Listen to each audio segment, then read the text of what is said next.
Então, na aula passada, a gente trabalhou, já começou a trabalhar, discutiu, já não, talvez uns 3 ou 4 encontros trabalhando a eletrodinâmica de massa local. Ramon, na aula passada ficou clara a questão da massa, o aparecimento da massa ou invariância de Gauge. Eu queria hoje discutir um pouco a questão do transporte de energia e movimento dessa eletrodinâmica. Vamos recordar então rapidamente, né, o que nós tínhamos para essa eletrodinâmica. Né? Tínhamos então o campo vetorial ali e temos o campo tensorial BMI.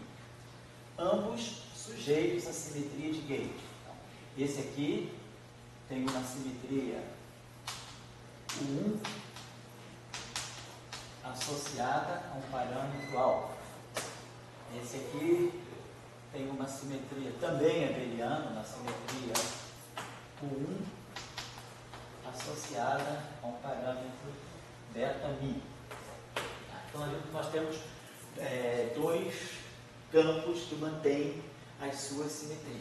Né? Associado a esse campo aqui, nós construímos o rotacional dele, a parte transversa dele, e associada ao campo tensorial, também construímos a sua parte transversa, é o rotacional de um tensor. Tá certo? Tínhamos feito a análise das simetrias e tínhamos feito a análise das identidades de Bianchi também. E aí introduzimos a densidade de Lagrangiano. Então vimos que esse campo aqui, com a sua simetria e com as equações. Então esse campo aqui, ele tem duas características, né? Off-shell, ele tem 3 graus de liberdade. E on-shell, ele tem 2 graus de liberdade. E descreve o spin. Esse campo aqui, off-shell, nós vimos que ele é um tensor. Então, ele tem 3 graus de liberdade. E on-shell, ele cai para 1 grau de liberdade. E aí ele descreve o spin zero. Então, essa era a descrição inicial. Com a densidade de Lagrangiano proposta,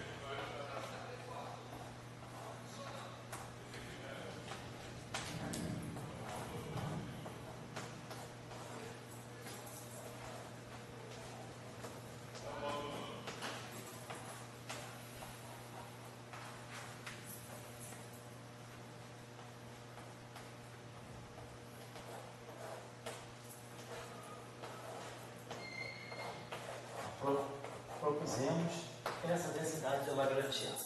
Então, dessa densidade de Lagrangiano saíram as nossas equações de movimento, nossas equações de campo, as equações tipo MAP. dmi, nós temos trabalhado elas, dmi FV mais 2m i, G2i, dose. Lembrando que esses G aí, os tildados, né, são os objetos duais.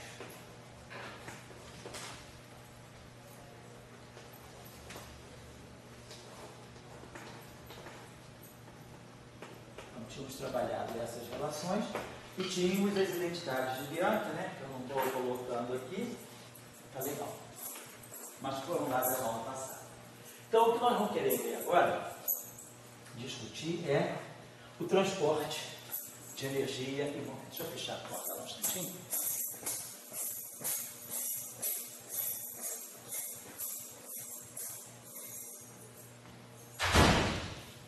O transporte de energia e momento dessa radiação. Nós trabalhamos também a estrutura das correntes na aula passada. Então vamos dizer que a gente tem as correntes externas aqui. E aqui a gente tem a nossa corrente, vamos dizer assim, aqui, a corrente que se acopla ao campo eletromagnético, e aqui a corrente que se acopla ao campo de Rank 2. Vou colocar aqui um JLK. Então essa aqui é a corrente, né? Essa corrente J, ela se acopla ao fóton não, mas ao campo vetorial, e essa corrente de rank 2 se acopla ao potencial de natureza tensorial. Opa, abacate aí, tá bom? Então seriam essas as ideias. Aqui nós temos esse acoplamento. Então, são os acoplamentos.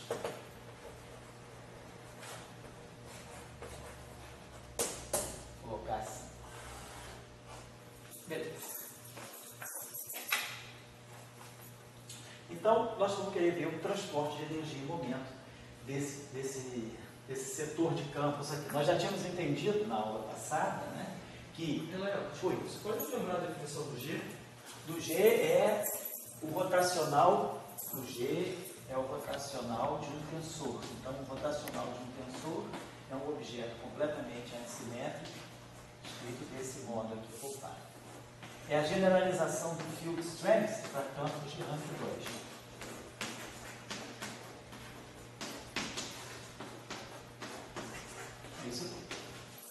Isso aqui é um objeto invariante de Gauge, segundo essa simetria aqui, segundo essas transformações aqui, e é completamente assimétrico. Então, isso aqui, se eu quiser, então, quer dizer, se a gente tiver em 3 dimensões espaciais e a gente quiser saber o que é o rotacional de um tensor, quer dizer, o rotacional de um vetor, então no espaço euclidiano. Então, o rotacional de um vetor, a gente representa por esse objeto aqui. Mas, basicamente, o rotacional de um vetor, vamos dizer assim, é um RJ definido dessa forma, DI a J menos o DJ aí. Isso aqui é o rotacional. Mas isso aqui, devido à estrutura tridimensional, isso aqui pode ser colocado como o dual de um vetor, que eu vou chamar aqui de BK. Então, quer dizer, na verdade, essa equação aqui ela me diz que o BK, DI, é epsilon e J kappa, DJ, BK. Então, isso aqui me diz... Então, isso aqui me diz que o rotacional de um vetor também é um vetor. Se eu agora tiver um tensor, 3 dimensões euclidianas, tem um tensor. Um campo tensor assimétrico, obviamente. Então, o que seria o rotacional desse tensor? Então, o rotacional desse tensor vai ser algo que tem que ser completamente assimétrico. Tem que ser DI, DJ kappa, DJ, DKI, DK. Só que, se eu estou em 3 dimensões euclidianas, esse objeto sendo completamente antissimétrico, ele tem que ser o dual de um escalar, vamos chamar de escalar S, ou um escalar R, dizer assim. Então, na verdade, eu posso escrever esse R aqui como sendo, eu posso multiplicar por isso aqui que vai ficar algo como 1/6 de epsilon de JK, botar aqui, botar R, botar aqui, então, epsilon I JK DJ DI DJK, aqui tem um fator negro. Então, o rotacional de um tensor é um escalar, isso em 3 dimensões. Mas agora aqui eu tenho 4 dimensões, aqui é o espaço de Minkowski. Então, o rotacional de um objeto de rank 2 é um objeto de rank 3. Aqui. Só que o rotacional então, desse objeto, que como eu estou em 4 dimensões espaço-temporais, eu posso escrever esse objeto aqui em termos leve-dígicos. Aqui é um epsilon mi. Tá? Lambda, vamos colocar assim, é lambda. Então, por exemplo, o rotacional desse objeto é como se fosse um vetor. Quer dizer, eu posso escrever o rotacional dele dessa forma, mas isso aqui é dual de um vetor, de um quadrivetor. Então, é como se o rotacional de um tensor antissimétrico de rank 2, no espaço de Minkowski, o rotacional dele tem um caráter vetorial. No espaço euclidiano, o rotacional de um tensor de rank 2 é um tensor de rank 3, sempre, mas só que em 3 dimensões euclidianas, isso é dual de um escalar. Então, quer dizer, o rotacional tem essa propriedade. Ele se adapta, ele muda de acordo com a dimensão. Mas é essa aqui a definição. Isso é o rotacional de tensores. A gente tem tensores antissimétricos. Muito bem. Então, bom, a gente quer tirar a distribuição de energia em momento dessa radiação. Então, nós já sabemos mais ou menos o procedimento a fazer. É multiplicar essa equação aqui. Quer dizer, vamos dizer, a gente pega essa equação aqui de mi, F mi, que multiplica por um F mi K. Aqui mais 2m G til mi F mi K. E aqui vamos ter J mi F mi K. Então seria a primeira equação que eu iria trabalhar. Segunda equação, por que eu faço isso? Porque nós sabemos que queremos produzir uma equação de continuidade. E aí eu preciso da divergência de alguma coisa que seja o quadrado do campo, que a energia e o momento eles são quadráticos no campo. Então esse é o procedimento que a gente aborda. Aqui, essa equação aqui, vou então fazer a multiplicação aqui por um G e K, vamos dizer assim, lambda, mais ou menos, né? M F til mi K G e K lambda e aqui o J mi K G K lambda. Então esse é o procedimento, né, que parece uma caixa aí. Esse é o procedimento que parece ser o mais razoável para a gente poder obter as densidades de energia. Nós sabemos que as densidades de energia elas têm que ser quadráticas nos campos. Aqui dá um E2 mais B2, isso aqui dá aquele E2 pequeno mais B2 pequeno. Então a gente sabe que é por aqui que a gente deve tirar de uma forma covariante, né, a equação que dá a conservação da energia em momento desse campo. Mas nós já sabemos de antemão que o que nós estamos descrevendo, na aula passada ficou claro que nós estamos descrevendo esse campo, né, numa visão corpuscular, ele está descrevendo uma partícula massiva com um spin 1 e uma radiação, né, uma partícula massiva com spin 1 e com simetria de gauge preservada. Nós não perdemos a simetria de gauge. Quer dizer, esse termo de massa que gerou toda a massa, né, a gente viu na aula passada que saiu uma equação desse tipo, da Lambertiana, mais 2m ao quadrado, né, válido para qualquer campo, o campo do setor vetorial, o campo do setor tensorial, todos esses campos aqui satisfaziam a mesma equação, igual a zero. Então, a gente estava diante de uma presença de uma radiação com um quantum de radiação massiva. Então a gente está descrevendo uma radiação massiva. Então é como se fosse uma descrição. Será que isso poderia estar descrevendo um fóton massivo? Né? A gente só vai poder dizer se isso é um fóton olhando a interação com a carga elétrica. Por enquanto os campos estão livres, então eu não sei que tipo de interação eles têm. Tem essas correntes aqui. Você quer reproduzir a interação que a gente já tinha. Isso, aquela densidade de energia. Isso a gente quer saber como é que vai ser a descrição dessa energia. Quem é o vetor de point, como é que ele vai transportar a energia no momento. Agora, será que esse campo é o campo eletromagnético? Então eu vou ter que saber. Mas você quer reproduzir o mesmo resultado, o mesmo vetor de point do Maxwell e tudo mais? Não quero, porque eu não vou poder reproduzir o Maxwell, porque o Maxwell não tem massa. Certo ou não? É que esse campo aqui ele tem um grau de liberdade a mais. Eu não entendi você falou que quer reproduzir a interação do Será que pode? Será que ele pode reproduzir uma interação eletromagnética, esse campo? Será que isso aí pode descrever um fóton massivo? Ele está descrevendo um spin 1 neutro massivo. Mas será que esse spin 1 neutro massivo pode ser o fóton? Essa aqui é a pergunta. Sim, mas qual vai ser a prova cabal de que está tendo a interação correta? Essa que é a pergunta. Dependendo da corrente. Se essa corrente aqui é a corrente eletromagnética, então esse campo aqui está acoplado com a corrente eletromagnética. Então, será que eu consigo reduzir essa descrição à descrição de um fóton massivo? Vamos ver então. Por enquanto, a estrutura do lagrangiano ela está muito distribuída entre dois campos. A pergunta é, eu tenho dois campos juntos, distintos e misturados para poder descrever uma partícula. Nós geralmente estamos acostumados com essa relação quase 1 a 1. Para cada campo, uma partícula. Para cada partícula, um campo. Então, essa relação que pode ser quebrada. Um campo pode descrever mais partículas, como também mais campos podem descrever uma só partícula.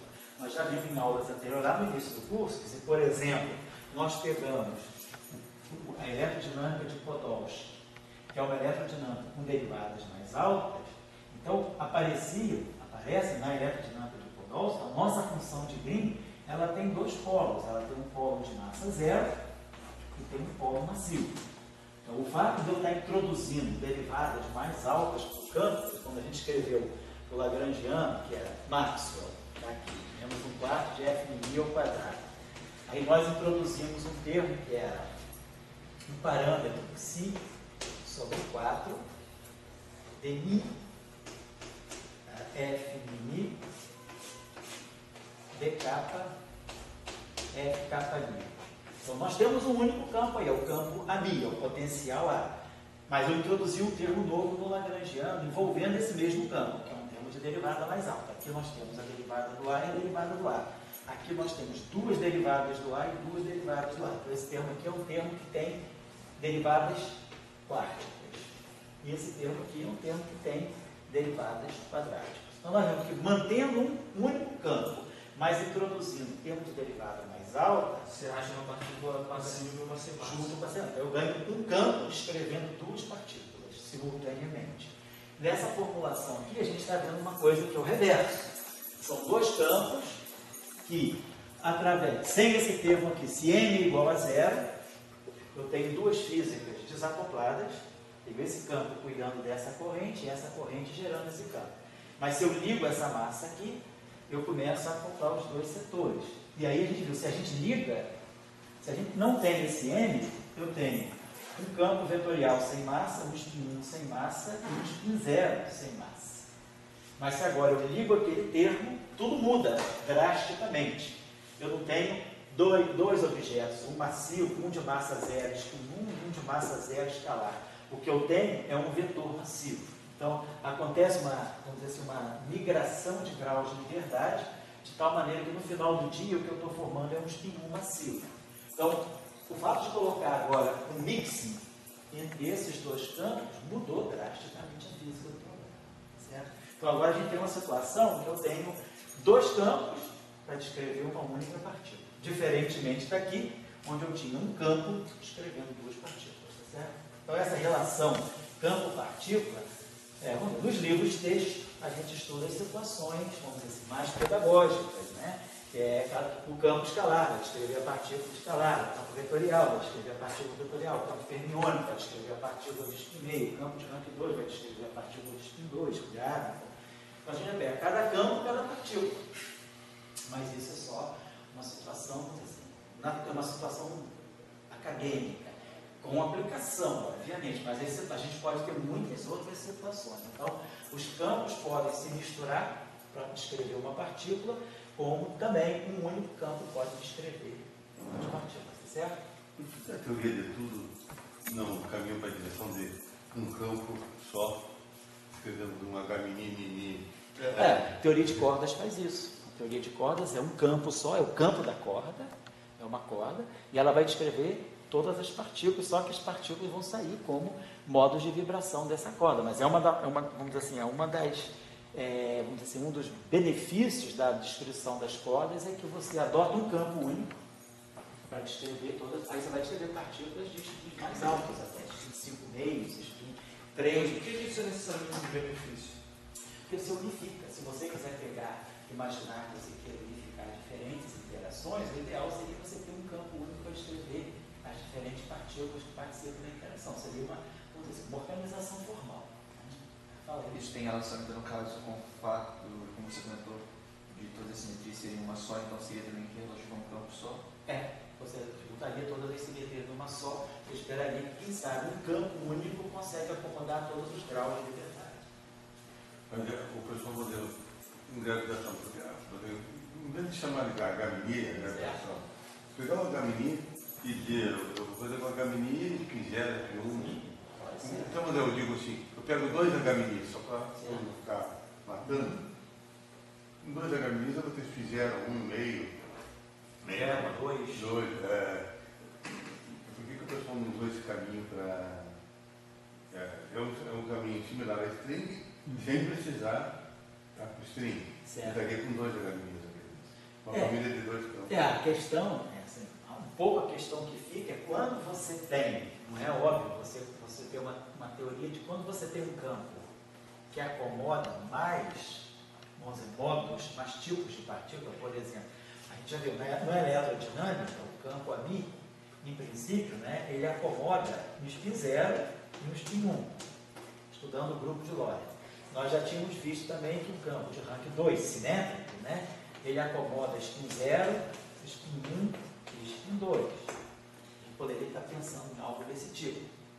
Se a gente pegar um campo de Harita-Schwinger, que é um campo de natureza espinorial vetorial, então ele acomoda um spin meio e um spin 3 meios. Então, será que você não pode usar campos, né, de ranks mais altos para acomodar diferentes partículas? Pode. A questão que nós temos é, se nós impomos uma simetria de gauge, né, se esse campo aqui se ele não tem simetria de gauge, então esse campo aqui tem módulo escalar, tem módulo vetorial e tem módulo espinorial, tensorial.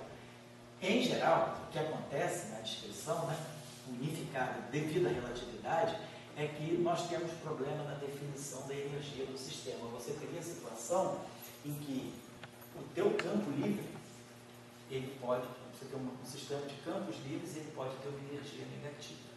Isso aí estaria sinalizando a existência de algum tipo de módulo físico. Você tem uma partícula livre com energia negativa. Então, seria uma situação, a situação é bosônica. Se a situação fosse fermiônica, poderia ser mais como fez Dirac com o mar de Dirac. Você imagina que você tem os estados de energia negativa, estejam todos preenchidos, então você, na verdade, está descrevendo partículas de energia positiva. Mas aqui, a gente tem um problema na indefinição da energia. Então, o problema de campos no espaço de Minkowski poderem acomodar mais spins e você querer deixar todos os spins se propagarem, você tem um problema sério com definição de energia. Porque, normalmente, numa teoria de gauge, o que a gente faz eu mato, a simetria de gauge mata o spin 0. Então, aqui eu ganho uma energia positiva para o spin 1. Na teoria de gravitação, Pauli Fierce, eu mato o spin 0, mato o spin 1, então eu fico com energia positiva para o spin 2. Na supergravidade, eu mato esse spin meio e fico com uma energia positiva para o spin 3 meios. Então, isso é um fato do espaço de Minkowski, da relatividade. Se nós temos um campo que acomoda uma torre de spins mais altos e spins mais baixos, né, os modos de spin mais baixos estão, em geral, associados a contribuições negativas para a energia. Então, e aí a gente precisa impor condições de gauge para eliminar esses modos que estariam dando as contribuições negativas para a energia. Essa é a questão. Eu posso fazer um comentário? A gente foi um pouco educado nisso do seu discurso. Está colocando aqui. Por exemplo, eu saí para Mar Aberto sempre com esse discurso terroroso, que digamos isso aí, então você botando mais campos, mais famílias de campos. Certo. E você tem um resultado que eu acho assim, notável, que você começa a ver assim que você poderia ter mais campos, você poderia ter uma chamaria de unidade da diversidade. Sim. Você ter uma família de AMI e BMI, e ter spin 0, spin 1, spin 0, spin 1, etc. E randomizado, unitário e diferentes. Sim. As massas diferentes, etc. Não degeneradas. Não é uma coisa. Então, eu espero que no HBD você também vai ter a mesma coisa. Entendeu? Você vai ter a mesma coisa. Então, não sei se é mais mar mediterrâneo do Mediterrâneo, ou se existe um mar aberto que você pode chegar e dizer, bom, eu posso ter uma teoria dos 1502 com HMI, claro, mais uma família de HMI, certo? E e daí, que unificação é essa? Eu chamo unidade da diversidade. Entendeu? Você pode ter. E isso aí, digamos, por que eu estou falando disso? Porque isso aí não precisa estar com superstring, precisa assim, sabe? Você pode ter nas representações do grupo de Lawrence, assim, você ter isso aí. Tá? Eu imagino que, vamos dizer, o mar aberto que eu enfrentei do amigo, quando a gente disse isso aí, não deu para controlar. Eu acho que se você tem um modelo que você controla tudo isso, claro, você tem um modelo muito bom na praça. Se tudo isso está acertado, se você garante que, com o efeito da quantização, você não vai destruir, se você tem, vamos dizer, simetrias ou princípios que protegem que depois das correções quânticas serem introduzidas, esse mesmo balanceamento que você ajusta a nível clássico se persiste, claro que você tem um excelente modelo. Nada impede. Eu estou dando aqui, vamos dizer assim, o saber oficial. Não é, porque, por exemplo, como você falou bem, as supercordas, elas dizem, eu tenho um campo só. Entende? Quer dizer, então agora, o Einstein, o Einstein estava atrás do livro, como é que ele chamava? Podia unificado. A teoria do campo unificado? Vocês acham ou campo unificado? Não, Einstein. Acho que é a teoria do campo unificado. Eu acho que é campo unificado. Então, por que não pegou uma harmonização e aí bota a teoria do campo unificado? Você entendeu? Não precisaria ir para supercordas. Entende assim? Bom. Então eu acho isso, o que eu estou dizendo aqui vamos dizer assim, é o convencional. É que se nós não partirmos para a postura de reproduzir mais campos, de replicar campos, né, com um campo único, a gente tem esses problemas. Agora, se você replica esses campos e associa esses campos, você pode ter várias famílias, né, de campos vetoriais, mais famílias de campos tensoriais e, de uma certa maneira adequada, você acopla esses campos, você pode resolver esses problemas. Classicamente, sem dúvida. Então, como eu estava falando com você, o que a gente espera é que esses ajustes, né, que você faz classicamente possam passar para a teoria quântica. E aí você diz, eu tenho realmente uma teoria formidável, muito boa, que eu consigo controlar tudo isso de ter energia positiva, de ter normalizabilidade, de ter unitariedade, mesmo introduzindo os efeitos quânticos. Eu acho que aí, cara, matou, mas tem um modelo, é só apresentar e ver se você consegue. Depois, a última coisa que vai fazer, que é o teste final de toda boa teoria, é fitar por possíveis fenomenologias. Né? Então vamos lá. O que a gente fazia normalmente é formar derivadas totais, divergências, para poder formar equações de continuidade. Então aqui a gente já sabia. O de sempre é agrupar essa derivada, esse primeiro termo aqui, como sendo a derivada do produto, e subtrair a derivada do segundo.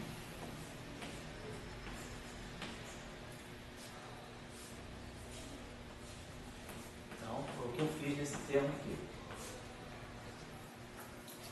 Varri o produto mesmo, então, e esse termo aqui se mantém como está.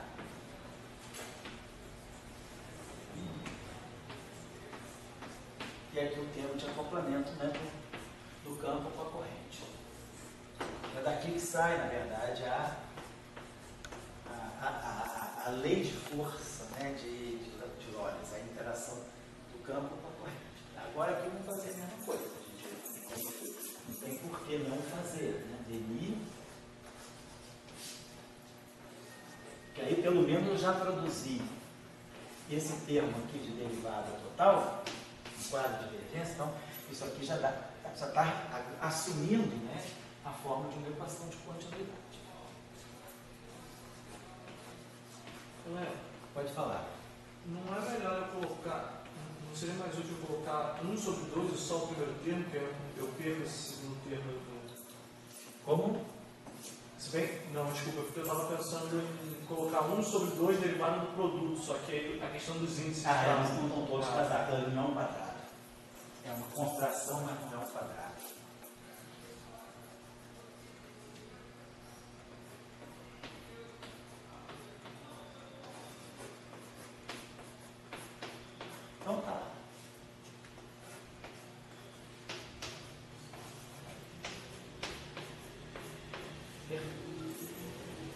então a gente já sabe também que a prática que a gente exercia aqui era agora, nesses termos aqui, o bom caminho era usar a identidade de Bianchi.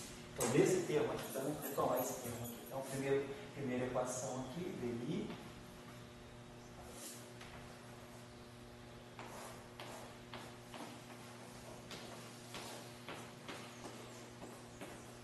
Então, aqui vamos usar a identidade de Bianchi. Menos F de I. Agora, pensar aqui. dmi F de K, mas dmi F K para mim, mas dk para F mi igual a zero. Então, dmi F de K é menos, vai ficar aqui mais, é menos dmi F K para mim, menos dk F mi. Está aqui. Esse termo aqui. Então, os dois termos não menos, vai ficar mais. E aí aqui se mantém tudo igual.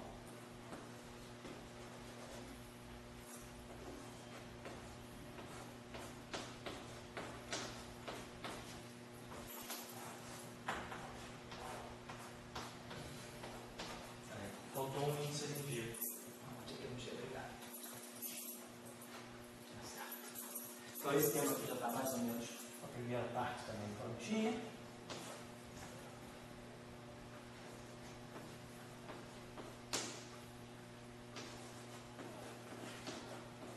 E essa identidade de Bianchi aqui, menos G de K.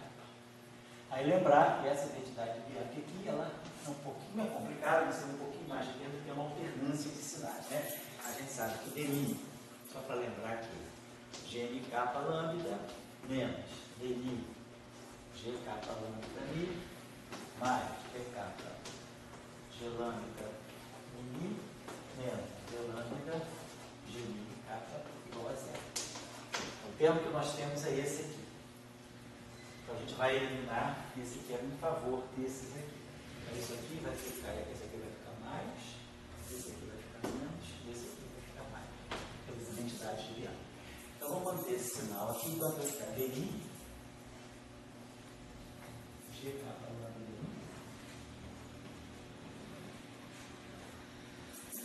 menos DK, G lambda mi,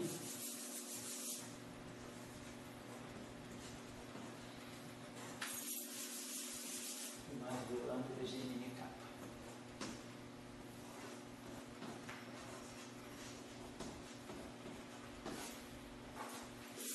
E aí vou ter aqui menos, né? N, que mantém.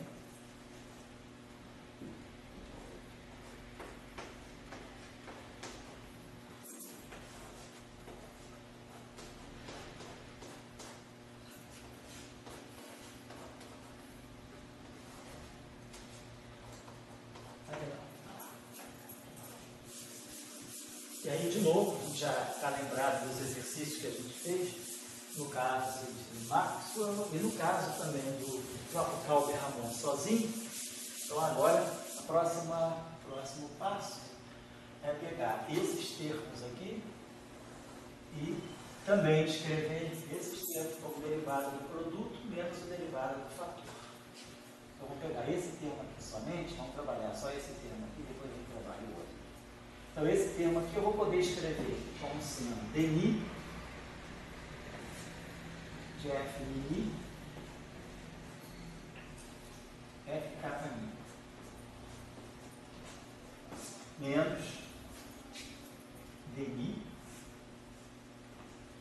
do F mi, FK mi.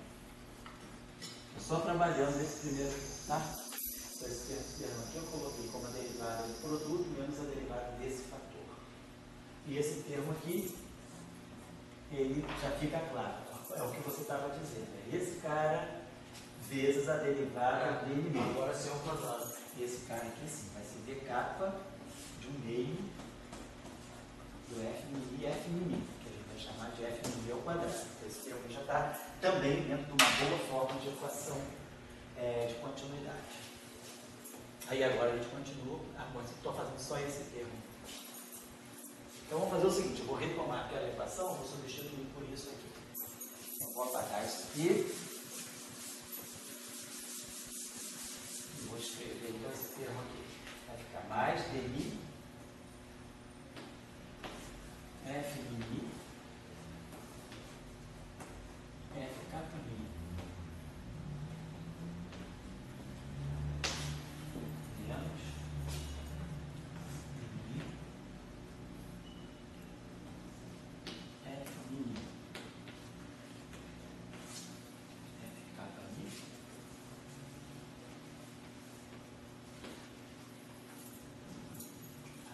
E mais d kappa. Esse primeiro termo você pode explorar o fato do F' sendo simétrico e cancelar no primeiro, não? Vamos ver. Não sei se cancela ou se soma, vamos ver. É porque se você trocar ali embaixo por kappa mi por mi kappa, ganha um sinal de menos. Qual termo? Esse termo com esse? Vamos ver. Se você no Vamos segundo vamos termo. trocar mi com mi. Então, mi vai virar mi vai virar mi. E mi vai virar mi. Perfeito. Agora troca kappa e mi ali. Então, troca aqui mi, ganha um sinal menos. Ah, tem esse Troca outro aí que eu não tinha mi visto. kappa que troca o sinal menos. Então, os dois se somam. Esse termo aqui desaparece para dar um fator 2 aqui. Aqui, nós vamos usar a equação de campo. Aqui nós vamos usar dmi, que é dmi f mini. Então aqui eu vou fazer a mesma coisa. Vou trazer esse mi para cá. Troco esse mi com esse mi. E aqui fica com o sinal mais. E aí agora eu uso a equação de campo. Esse índice contraído com esse me dá menos 2 vezes esse cara e a corrente. Então esse termo aqui a gente vai usar a equação de campo. Dmi f mi vai ser menos 2m g til mi, que é esse termo aqui, menos j mi. Não seria mais? Mais, obrigado. Errado. Só trazer esse termo para cá. Então, esse termo aqui, eu vou substituir por isso aqui. Então, a gente já pode fazer, como eu apaguei esse termo aqui, porque eu botei o fator 2, eu vou ganhar esse espacinho aqui. Então, eu vou fazer isso aqui, vai ficar menos 2m. Então, esse termo aqui vai se juntar com esse aqui. Vai ficar menos 2m g til mi. F kappa mi.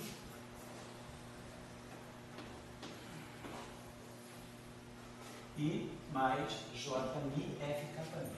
Você vai pegar esse aqui. Mais j mi f kappa mi.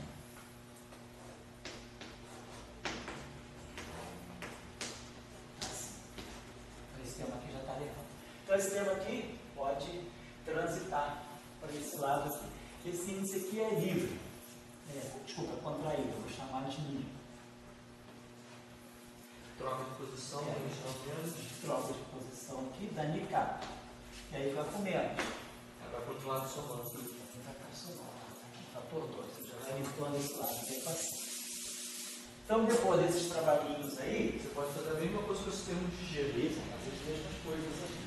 Aqui só para observar uma coisa. Aqui, mesma coisa, eu tenho. Aqui esses dois termos aqui também vão ter vou operar. Aqui tem mini kappa. Então, esse termo aqui, ó, é só trocar aqui o mi com o kappa. E aqui fica o fator 2, mais, né? Desculpa, é um fator 1 mais. Então, esse termo aqui, como isso aqui é mini, é igual a aquele. Então, esse termo aqui desaparece também. Eu posso colocar um fator 4 aqui. Vai ficar assim. Então, mais 4n. Então, esse termo também desapareceu. E essa equação, então, já ficou mais limpinha. Ficou mais d kappa vezes 2.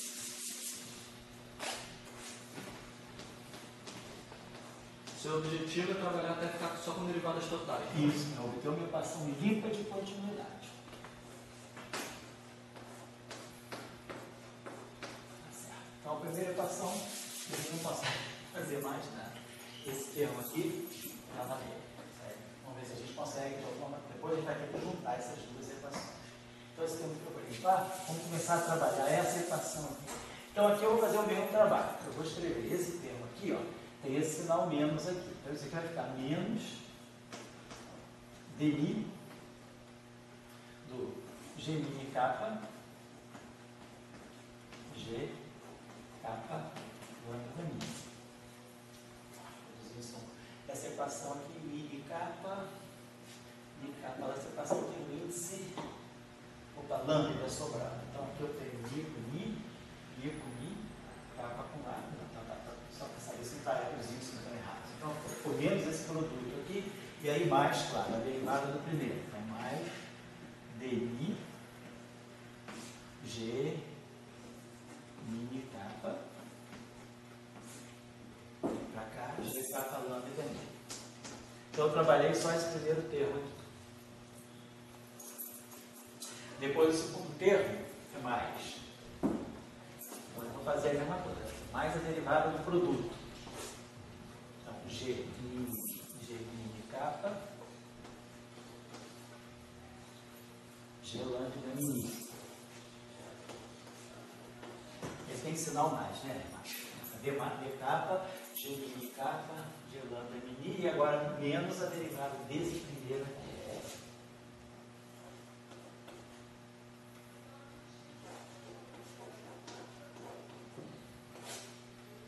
Menos d kappa, g mini kappa, g lambda mini. Então, esse termo aqui já foi trabalhado com o sinal dele correto, esse com o sinal dele correto, e agora esse aqui tem sinal menos. Então esse aqui é menos d lambda, e esse aqui, ó, mini kappa, um meio do g ao quadrado. Esse termo aqui pega a mesma forma que esse. Então deixa eu apagar isso aqui, então veio com sinal menos, mais e menos, tá certo? Eu vou apagar isso aqui. Vamos começar agora a recorrer às equações de campo. Esse termo aqui já ficou na forma. Então vamos fazer. Não estava faltando um termo?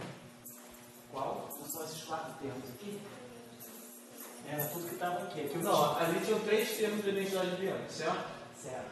Esses 3 termos você fez a derivativa por parte. Isso. No último você só pegou a derivada total, faltou a derivada do. Mas ele já é a derivada total, porque ele é a derivada do quadrado. Ele era g alfa beta gama d lambda g alfa beta gama. Tá, tudo bem, esse já está somado. Foi igual a esse termo aqui. Tá bom. É um campo vezes a derivada dele mesmo. É a derivada do quadrado. Tem um fator meio. Então vamos lá. Então esse termo aqui está com a forma desse aqui. Ó. Vamos fazer uma coisa. Vamos chamar esse índice mi de mi. O mi vira mi. E o mi vira mi. Então aqui vai ficar mini kappa. Vamos botar nessa mini kappa. Vou botar mini kappa. Então ganha um sinal menos. Esse aqui é mi kappa lambda, esse aqui é kappa lambda mi. Então esse termo aqui está na ordem cíclica desse. Eu posso trocar o lambda com. Eu posso trocar. Quero botar o aqui. Está na kappa lambda. Vou trocar o lambda com mi. É mi lambda. É um sinal menos. Mas aí agora eu troco o mi com kappa. Ganha outro sinal menos. Então, esse termo vai acabar ficando positivo. Igual a esse aqui. Mi kappa, mi kappa lambda. Esse aqui também ganha um fator 2. E esse termo aqui desaparece. Está ficando muito parecido. A mesma estrutura que esse aqui. Agora esse aqui vamos usar a equação de campo. Então eu preciso contrair trazer esse cara para o primeiro índice. G mini kappa. E aí aqui fica com sinal menos. G não está aqui. Essa derivada vai ficar mais m f til. Para você colocar aqui. Vai ficar aqui esse sinal menos aqui. Vai ficar menos, vem para cá, mais m. Vem para cá, m f til mi kappa. Esses dois índices aqui sobram. E mais a corrente que eu tratava aqui. Mais J mi kappa. E isso aqui multiplicando esse G kappa lambda aqui. Esse termo aqui para tratar junto. Esse termo aqui é essa derivada. Então, estou colocando esse termo aqui, ficou menos M F mi kappa G kappa lambda mi. Esse aqui ficou menos J mi kappa, menos a corrente G kappa lambda mi. Depois a gente já pode jogar esse termo para lá, e aí já limpa aqui. Isso aqui é essa corrente aqui, ó, mi kappa lambda. Mi kappa aqui é G kappa lambda. Aqui eu tenho mi kappa, está faltando, aqui eu estou contrariando, tá? Tem algum índice trocado aqui, peraí. Acho que eu fiz erro aqui.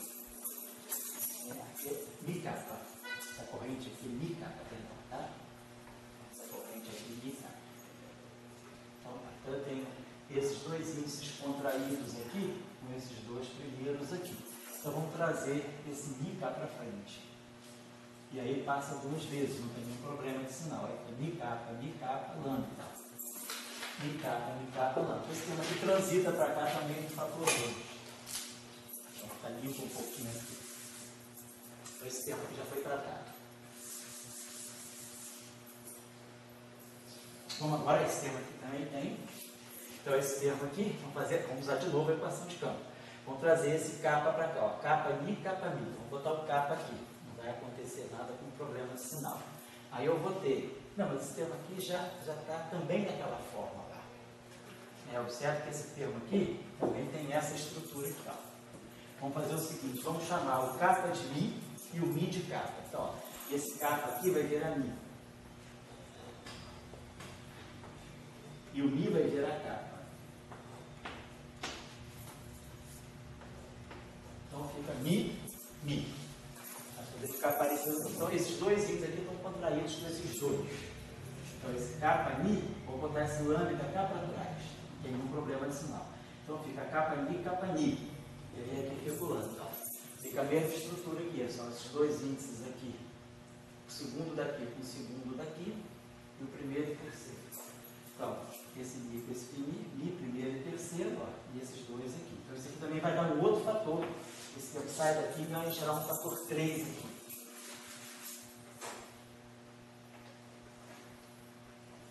Então, esse termo aqui já acabou. E agora, esse sim, a gente vai poder usar a equação de campo. Então, vamos trazer o K para cá. Kappa mi, sem trocar sinal. E aí aqui então você vai ficar menos, né? Então essa equação de campo você vai ficar. Vou fazer o seguinte, vamos lançar esse termo aqui, que é parecido com esse, menos d lambda no meio de G2. Dá para deixar esse termo aqui guardadinho. Parecido com esse aqui. E agora esse termo aqui. Então aqui eu vou usar a equação de campo. Isso aqui com isso aqui vai ficar mais n, então esse termo aqui vai ficar. Esse termo aqui tem sinal que vai ficar menos, né? E aí esse termo aqui ele joga para cá, mais n mais j. Então vai ficar n f2 mini mais j mini. Isso aqui, corrente carrega na mesma hora, todos os índices, né? Os dois últimos índices fixam a hora. Mini. E aí aqui G lambda mini. Perfeito. Então esse termo aqui está dando para nós menos n, que deve ser parecido com aquele lá. F2 mini, então vamos ver aqui a contração como é que está. Vamos juntar essa contração, vamos trazer esse mi para cá. Aí aqui está limpinho, não precisa trocar de sinal. Fica mi kappa lambda. Então aqui é mini lambda. Posso botar isso aqui, ó. Mini lambda, não tem nenhum problema de sinal também. Então esse aqui dá menos, tá? E esse aqui está dando menos, então vai dar um sinal fator 2 também. Menos 2, né? Esses dois índices pegam aqui e fica esse lambda aqui, então fica igualzinho. Pode já juntar o termo com N ali, pessoal. Oi? Esse aqui. Gente, vamos juntar esse aqui, exatamente. Esse aqui, exatamente. Aqui o lambda, tá? Então já dá um fator 3, perfeito. Esse aqui já dá um fator 3. esse termo aqui já sai completo. E aí ficou sobrando esse termo de corrente, que é menos J mini G mini lambda, não é isso? Então é pá, esse aqui sobrou. Então esse aqui também vem, transita para cá, vai dar um outro fator 3. Então esse termo vem para cá, igual a 3 também. Certo? Então isso tudo aqui limpou. Então vamos colocar essa equação toda, eu posso dividir por 3. Eu boto 3 aqui, tiro 3 aqui, aqui vai ficar um sexto, e aqui vai ficar igual a JNK, vou colocar assim, GNK para lá. Tá certo. Muito bem. Essa aqui vamos dividir por 2 também.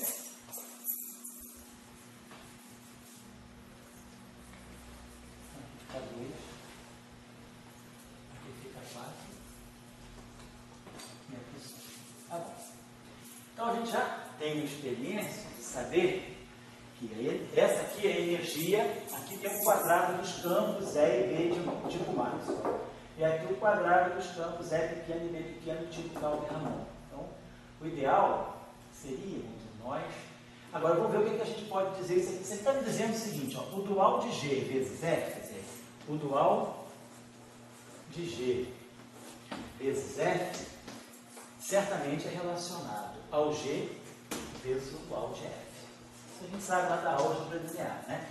Se eu pego o produto escalar entre o dual de uma coisa e o outro vetor, eu posso transferir o dual de um para outro. É muito simples, é só pensar que o epsilon, isso aqui no fundo é o seguinte, o que é G til mi? É 1/6 do epsilon mi alfa beta gama G alfa beta gama. Quem é F? É menos o meio do epsilon mi kappa rho sigma F til rho sigma. Então eu substituo o dual desse pelo original e esse pelo seu dual. E aí esses épsilons aqui se juntam, faço a álgebra que tem que fazer, no final do dia me sobra um G e um F til. Então a gente sempre pode fazer, quer dizer, quando eu escrevo o dual de F vezes G, eu posso, o dual de G eu posso escrever em função do G til, então, o dual do G eu posso escrever em função do G, e esse aqui eu posso escrever em função do dual do F, que é o que me dá essa relação. A gente sempre pode jogar o dual de um para outro, agora só vamos ver os fatores, né? Então esse termo que está aqui, eu tenho essas relações comigo, isso aqui eu tinha, para ganhar tempo aqui eu trouxe, deixa eu dar para o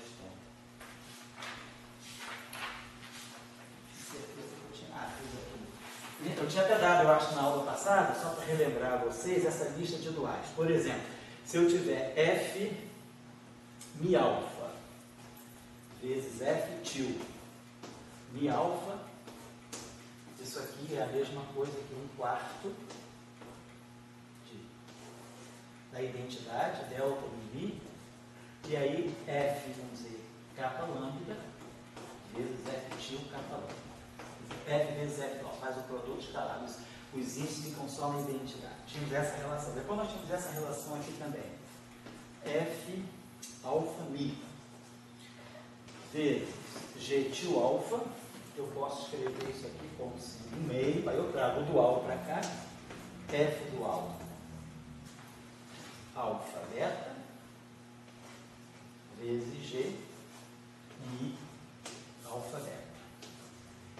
Aquela relação que eu falei com vocês. F vezes o dual de G, eu posso escrever em termos do dual de F vezes G. Não sei se essa relação vai servir para isso aqui. Aqui eu tenho G, F til vezes G. Eu vou colocar. Agora tem uma outra relação aqui que eu tinha aqui. Deixa eu colocar aqui para vocês, que era essa aqui.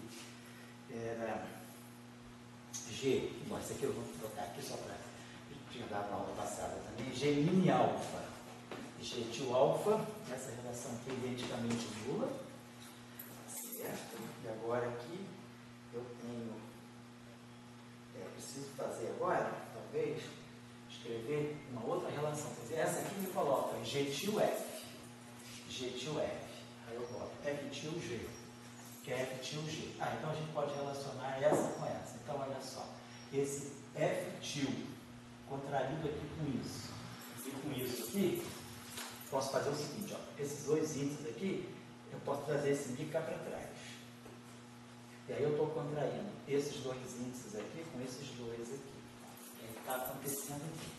Esses dois aqui com esses dois aqui. Então, se eu usar essa relação aqui, ela é duas vezes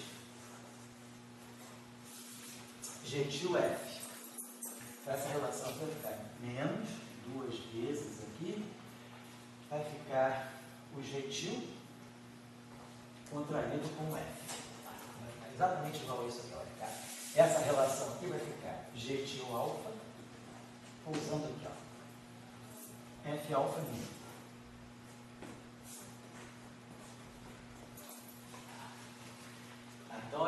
Então, quer dizer, eu tenho esses dois índices aqui, contraído, esse índice aqui é o índice kappa, né?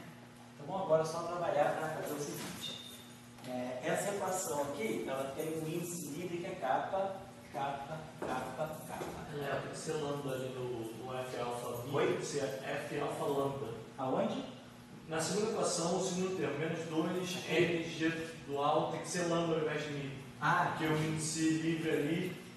O índice livre aqui é mi, né? Aí sim, mas a equação está Era acumulando. lambda, tá certo. Então é isso mesmo. Então aqui no lugar do mi é lambda, né? Tá certo. Eu acho que isso, essa equação aqui é toda lambda, lambda, perfeito. Legal. Então deixa eu apagar isso aqui.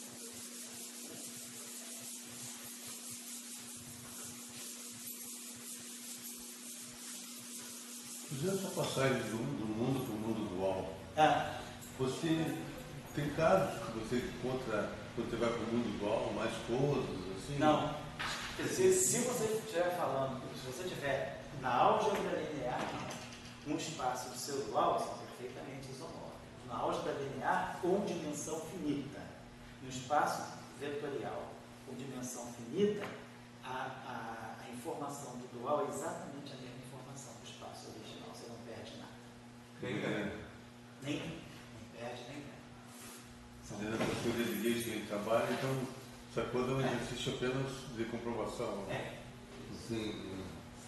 A dualidade, por isso você gosta muito de relações de dualidade, porque às vezes você vai para um outro espaço em que a vida fica muito mais simples e você não perde nenhuma informação. Bom, então agora, essas equações são equações tensoriais. Então, esse índice aqui é K, K, K, K. E aqui é índice lambda. Então, nada me impede. Essa equação aqui, esse índice aqui é completo. Aqui, só para evitar problema, esse K aqui, então essa equação aqui tem índice livre K. É uma equação vetorial K igual a 0, 1, 2, 3. E aqui é uma equação com lambda igual a 0, 1, 2, 3. Então, para uniformizar, eu vou chamar, como esse índice K aqui está somado, eu vou fazer o seguinte, esse índice aqui está saturado. Então, para não ter problema, eu vou chamar esse índice de alfa. Para não ter problema com isso. Não tem nada a ver com essa equação aqui, mas só para chamar de alfa. Aqui é alfa, tá? E, então, essa equação aqui ela só tem índice lambda. Então, na verdade, é uma equação vetorial em lambda. Tem um índice lambda aqui, um índice lambda aqui, um índice lambda aqui, um índice lambda aqui. Como esse lambda é um índice livre, vai de 0, 1, 2, 3, eu vou chamar ele de K também. Eu vou chamar lambda agora de K. Só para ficar igual da equação de cima e somar. Exatamente. São duas equações. Mas aí você vai ter que mudar. Eu vou chamar de alfa. A gente chama de alfa e aqui a gente chama de K. Então, eu tenho duas equações vetoriais em K. Eu tenho um vetor K e um vetor K. Então, tudo me indica que eu poderia somar essas duas equações, inclusive o termo aqui morre. Então, eu vou ter dmi, vou botar assim. Então, vai ficar f mi, f mi K, mais g mi alfa, G alfa kappa. Vê que a formação é a mesma. Ó. Esses dois, o índice final contraído aqui. Aqui são os dois finais, ó, contraídos aqui. Como está acontecendo aqui, esse mi com esse mi. Então esse termo aqui se somou com esse termo aqui se cancelou. Agora, esse kappa aqui, eu posso chamar isso aqui de um delta mi. Aí, quando esse delta bater nessa derivada, ele produz o dk. de 1/4 de F2. Vamos chamar de, sei lá, F alfa beta, F alfa beta. E aí eu vou somar com esse aqui. Vai ficar menos 1/6 do delta também. Mi capa. G, botar 1/6. G alfa beta gama. G alfa beta gama.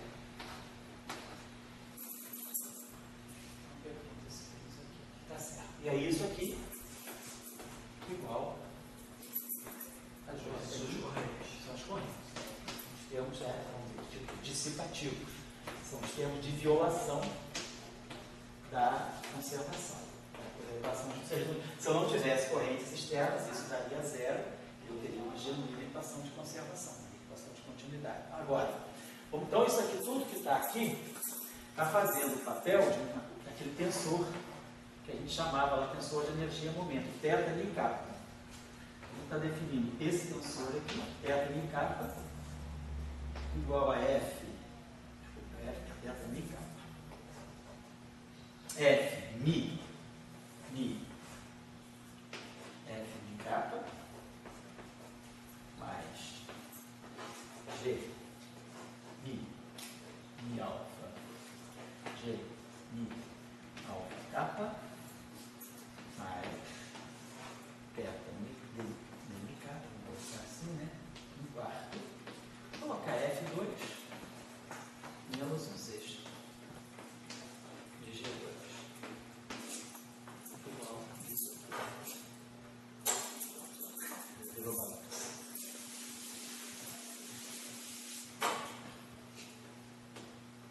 Tá legal. Eu vou lá. Tá juntinho só. Claro.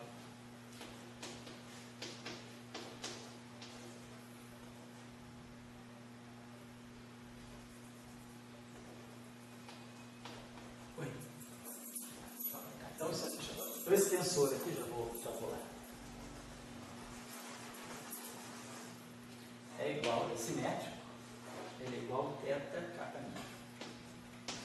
Um tensor simétrico. Então a equação de conservação dele é dmi. A equação de continuidade para ele é dmi θ min kappa, igual os termos aqui. Nós já tínhamos interpretado quando nós estudamos Marx. Quem está aqui é a densidade de força de Lorentz. E aqui é a mesma coisa, é a força de Lorentz para esse campo aqui. Se eu tiver aqui, então eu tenho a carga vezes o campo elétrico e a corrente vetorial campo magnético. Aqui é a mesma coisa. Eu vou ter, se eu pegar, por exemplo, a componente 0, e essa corrente vai ter um produto vetorial com o campo elétrico e vai ter uma corrente vezes o campo magnético. Eu tenho a força de Lorentz aqui e aqui um tipo de força de Lorentz para o campo de Rank-2. Mas aí, se as correntes externas forem zero, se eu estiver no vácuo, então a gente ganha o que a gente estava procurando, que era a equação de continuidade. Certo? Então, observação importante. O termo acoplado desapareceu. Então, esse termo modificou drasticamente a física, porque ele deu partícula de spin. Ele mudou drasticamente. Sem ele, eu tenho uma partícula de spin 0 e uma partícula de spin 1. No entanto, do tensor de energia-momento, qualquer referência a ele se perdeu. Eu continuo tendo duas coisas desacopladas. Isso aqui é puro Maxwell e isso aqui é puro Calvi-Ramon. Então, o tensor de energia-momento não está vendo vamos dizer assim, a redistribuição de grau de liberdade que o termo que está no Lagrangiano induziu nas equações de movimento, induziu no espectro, criou um espectro massivo, deu para nós que a relação de dispersão era K2, se não me engano, igual a 2N2, ganhou uma relação de dispersão, ao passo que se eu olhar para cá, quer dizer, o cara que olha para cá, ele chega para você e diz, olha, o que eu estou vendo aí são dois campos desacoplados, eu estou vendo um campo tipo Maxwell, separado, quer dizer, esse tensor de energia-momento aqui, a gente pode, certamente, voltando para as aulas anteriores, vai ser o tensor maxwelliano, Mi kappa, mais o tensor Calvi-Ramon, Mi kappa. Então, no tensor de energia-momento, o mixing não aparece. Porém, o espectro sabe que o mixing mexeu fortemente pelo. As equações de movimento, elas tiveram um trabalho, não perdemos a simetria de Gauge, mas gerou a massa. Então, o que pode estar acontecendo? Que as equações de movimento estão vendo e a energia do sistema não está vendo. Não é um ponto, vamos ver, só quero gerar atenção. Não é uma coisa trivial. É simples, mas não é trivial. Agora, como é que a energia do sistema não está vendo uma coisa flagrante? Quer dizer, a massa. Quer dizer, a gente não tem nenhuma referência à massa. Aqui é como se eu tivesse dois campos de massa zero, fóton e Calbi-Ramon, acabou-se. E lá a física está, no princípio, completamente diferente. Então, isso é um ponto importante para a gente refletir. Fala aí, vai. Mas o que eu estou entendendo disso, está querendo dizer o seguinte: eu estou querendo, de uma maneira, sem rigs, de botar uma foto na China. Então, estou trazendo F mini com 2 graus de verdade e o G mini capa com 1 grau de verdade. Eu vou tentar fazer essa junção. O que a gente estranha, assim, quando eu vejo a equação do movimento, do dmi F mini, a equação do movimento é movimento, está aqui. Se você está com uma partícula só, ela deveria ter só uma equação do movimento. Por exemplo, 1 grau de liberdade andando na frente, o outro não faz sentido. Né? E ali, como as equações de movimento são diferentes, do dF mini e do dg de capa, não parece que 1 grau de liberdade andando na frente e o outro.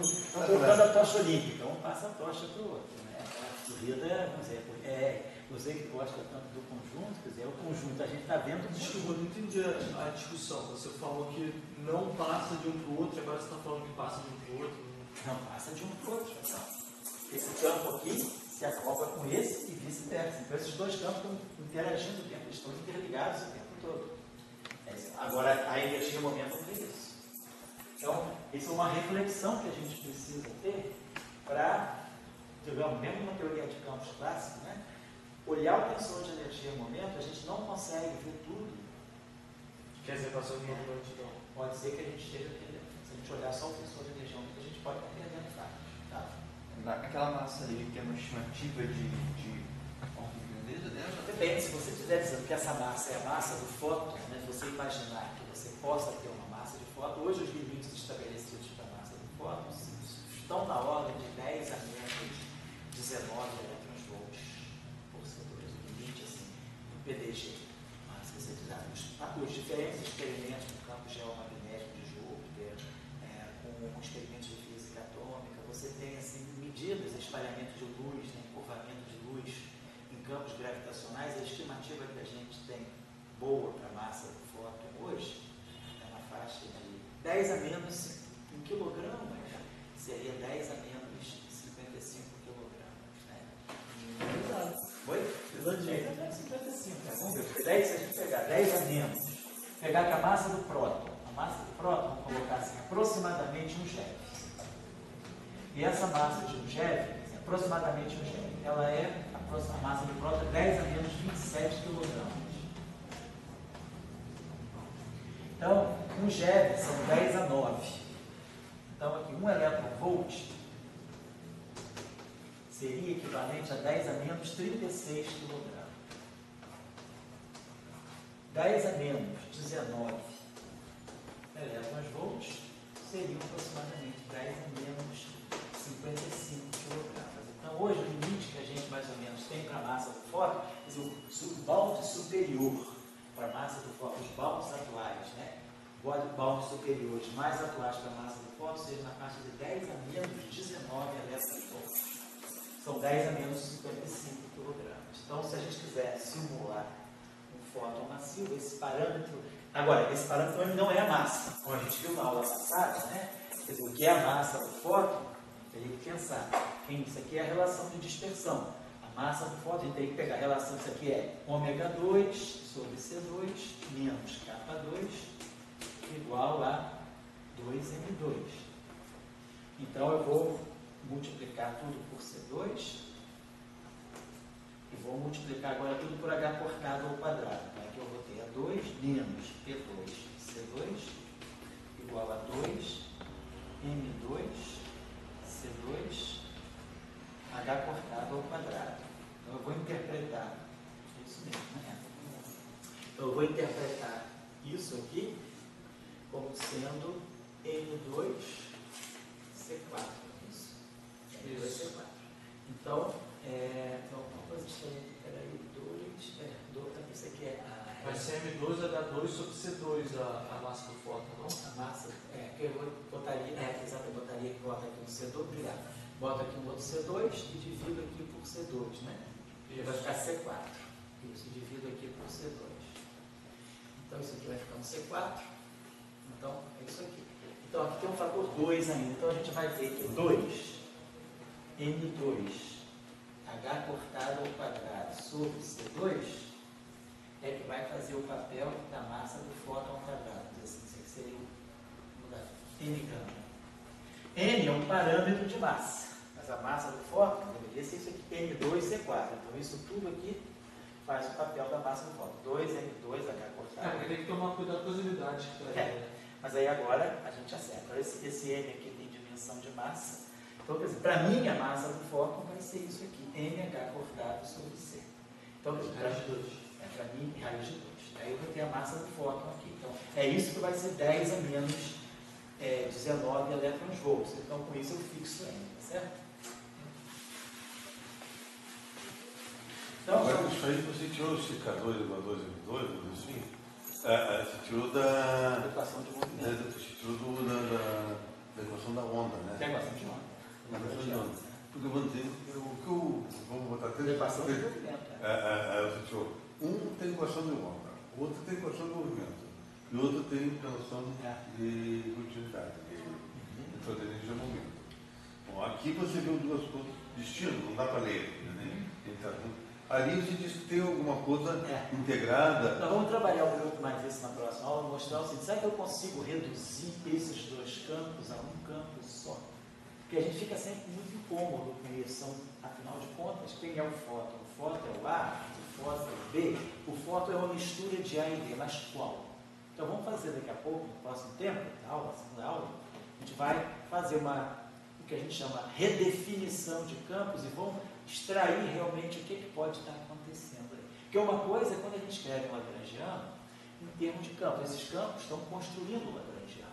Mas às vezes esses campos não são os campos físicos diretamente associados às partículas físicas. Eles são campos que constroem a partícula física. Então nós temos o campo AMI e o campo BMI juntos construindo a partícula massiva de spin 1. Agora, será que eu consigo achar realmente um campo que descreva aquela partícula, ou eu preciso sempre ter esses dois campos interagindo, interligados para descrever a partícula? Isso está discutido. Então você vai buscar reescrever essa lagrangiana em termos de outros campos, para descrever aquela partícula. Agora, tem uma reflexão aqui para a gente pensar, dar um tempinho aí no intervalo, para depois a gente retomar por que está acontecendo, né? Na hora do intervalinho. Porque está acontecendo, da energia não está vendo o que as equações de movimento estão dizendo para a máquina. Do ponto de vista da energia, eu tenho Calvi-Ramon mais Maxwell desacoplados, não tem nenhuma ligação entre os dois. Está lá, um mais o outro, não tem interferência. Já aqui não, as equações de campo interferem. E interferem tanto que eu não tenho Maxwell spin 1, mas Calvi-Ramon spin 0. Tudo se reverteu num único spin 1 massivo. Então, o que está acontecendo do lado? Eu vou usar o intervalinho aí até 15 para 6, certo?